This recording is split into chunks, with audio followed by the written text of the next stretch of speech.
আসসালামু আলাইকুম সম্মানিত প্রিয় দর্শক, দেখেন আজ শেখ হাসিনা দেশ ছেড়ে পদত্যাগ করে পালিয়েছেন, সেই বিজয় উল্লাস ঢাকা মিরপুর 14 পুলিশ লাইন্স। এই দেশের সর্বশ্রেষ্ঠ সন্ত্রাসী ছিলেন পুলিশ। সেই পুলিশদের এখন পরিস্থিতি দেখেন, এই যে অবস্থা দেখেন, পুলিশের গেট মেট দেখেন অবস্থা, ব্যাটালিয়নের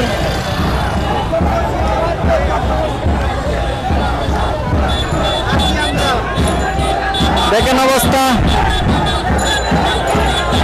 সম্মানিত দর্শক, আপনারা দেখতে থাকেন আমাদের ভিডিওটি।